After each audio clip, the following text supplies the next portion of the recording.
So coming off the heels of December 22nd's Raw, it's pretty obvious that someone like CM Punk probably shouldn't be holding that heavyweight title for too long. Triple H isn't the best when it comes to babyface booking right now.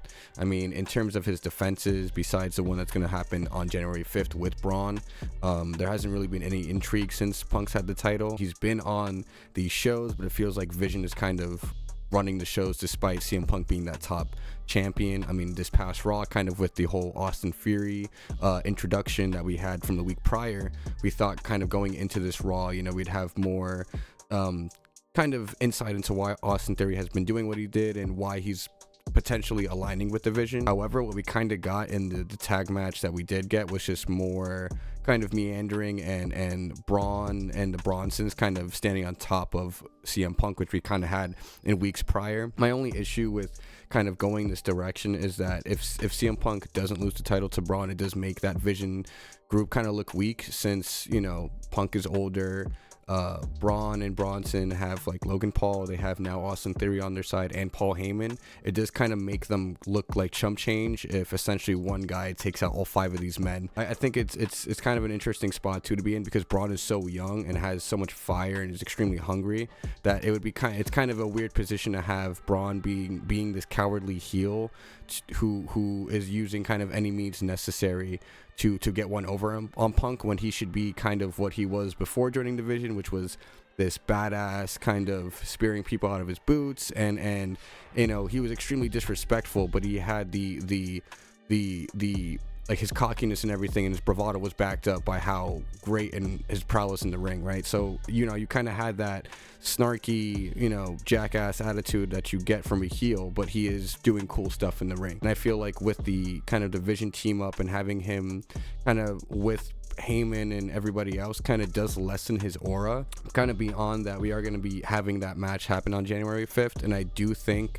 that Braun should kind of take it. I feel like, especially right now with the current landscape of the roster, with someone like a John Cena leaving, I think it makes a lot more sense right now to start making those statements about the new generation and having them go over the Randy Ortons, having them go over the CM Punks and stuff like that, to prove that there are people worth watching that aren't from that era. And I think that's the biggest hurdle WWE has to kind of overtake right now. A big way in doing that, just like how they kind of sidelined Seth when he got injured and had Braun take over the Vision in that sudden super fast moment.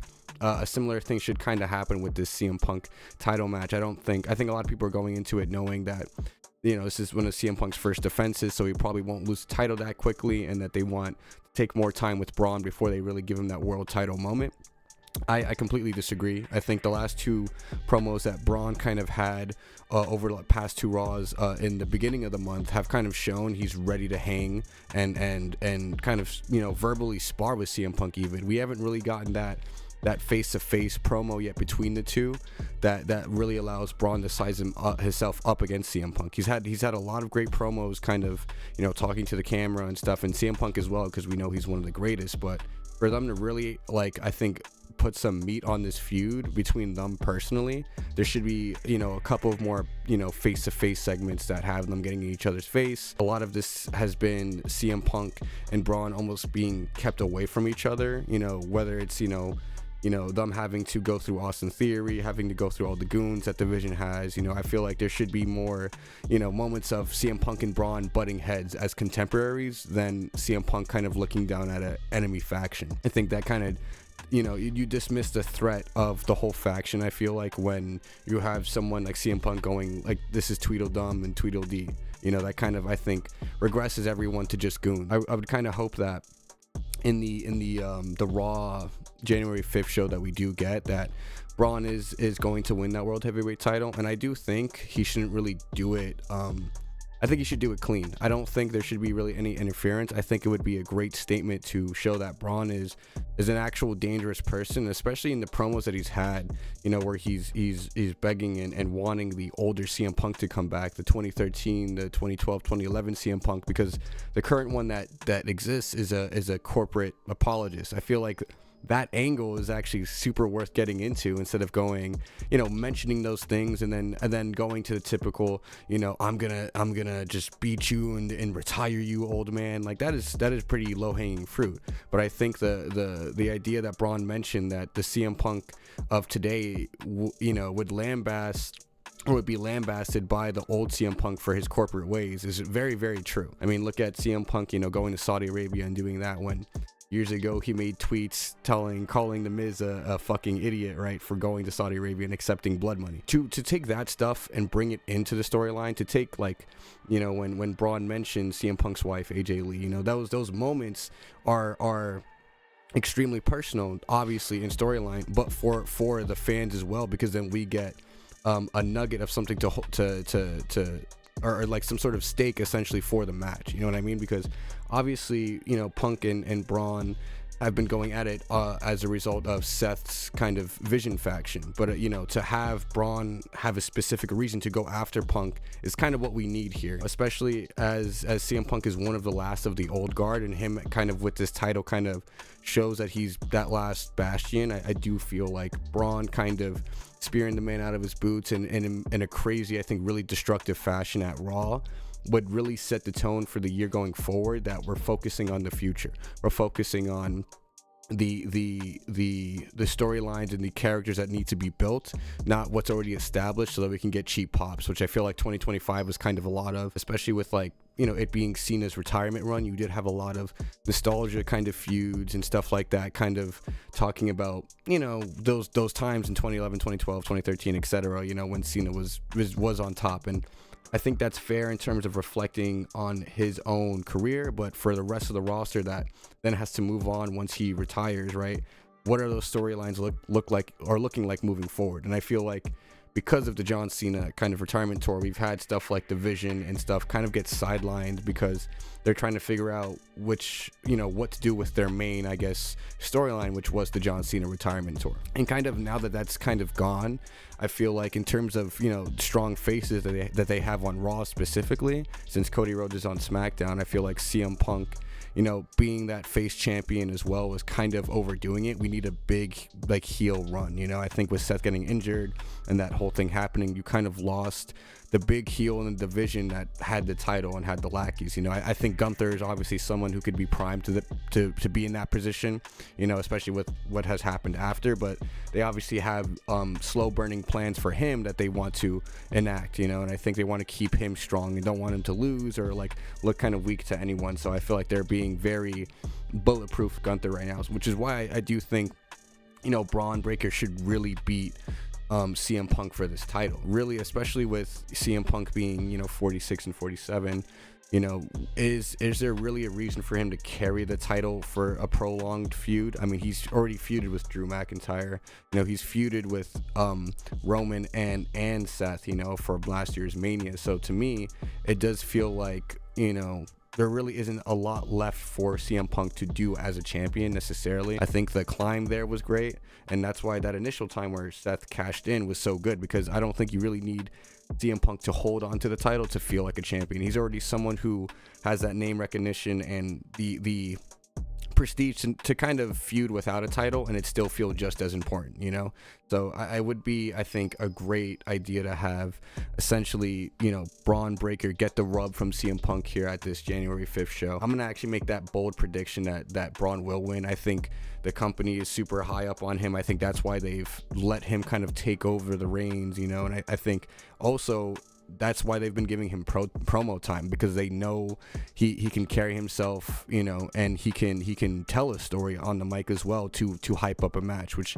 is super refreshing to see, especially in an era where a lot of people are moves guys and would rather get stuff in the ring than really cut a memorable promo. And someone like Braun Breaker is a super refreshing reminder that we still have people who value all aspects of it. So hopefully, we get more of that with Braun, because he's excellent. I think Bronson Reed kind of needs a little bit of work on his mic presence, just because also he's not really getting a lot of opportunities to necessarily, have promos that flesh out his character. He's been doing a lot of just kind of yes sir, yes and. But at the same time, while Logan Paul is in a similar situation, he's able to make off the cuff remarks, a lot of ad libs that give Logan Paul some character and some nuance that, you know, despite not liking the man, at least he's playing his role completely perfectly. It's kind of funny seeing how initially the vision felt like some sort of boring slog, and now it's slowly, I think after this John Cena retirement tour with more of a renewed focus on it, seems to be really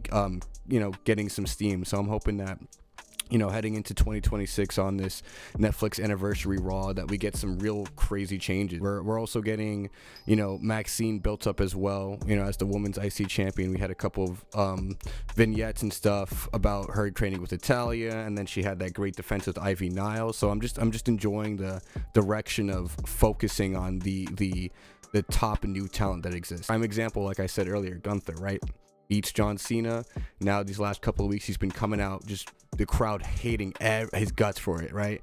And just reveling in it. You know, I made him tap out like a little bitch. I you know, I crapped on all of you's legacy. Everyone who wears this shirt is a loser now. You all gave up. Like, just rubbing it in and putting salt in the wound, I think right now is perfect for Gunther right now. He doesn't need to wrestle anybody else for the time being. He can kind of constantly go out on the heat of, oh, I took out Cena, you know what I mean? So I do think that's eventually going to lead down to obviously some sort of world title opportunity, or even similarly, like, you know, they've been teasing with him and AJ Styles, since AJ Styles' next year, or 2026 is going to be his last year. More likely than not, we're going to see, you know, Gunther and AJ at least duke it out. Whether it's going to be for retirement, I think Gunther's MO will be to retire AJ Styles. So that should be a super fun and interesting match to go to watch and to see unfold, you know, over the coming weeks. But just in general, I think it's time for the new guard to really rise up. So at the end of the day, I'm hoping on this January 5th Netflix that we do get a new champion, or new world heavyweight champion in Braun Breaker. Let me know what you guys kind of think about that whole thing. I know a lot of people, you know, CM Punk is essentially the most popular guy on the roster right now, so it's kind of the reason he has the belt. But at the end of the day, I do think that the product as a whole is suffering right now, because you have two top babyface champions and that no one can boo. So it's very much like, you know, it feels very kumbaya. There's no strife. There's no struggle happening right now. So I do think if Division and Braun manage to be a thorn in the side of CM Punk and take the title from him, then we actually have something, and we have a chase for CM Punk now to chase Braun for the title again, essentially, because you always kind of want the baby faces chasing the titles, not the heels, the bad guys, you know. So let me know what you guys kind of think about that. I do think Braun is next up. Unfortunately, the next couple of Raws are pre-taped. I think January 5th is going to be the first live Raw again, so we'll finally get back to shows that aren't just an hour and a half, you know, full 2 hours that we can analyze. But, you know, I hope everyone's Christmas went well and the holidays went well as well for you. And we'll be coming out with a couple more videos. Take care, guys.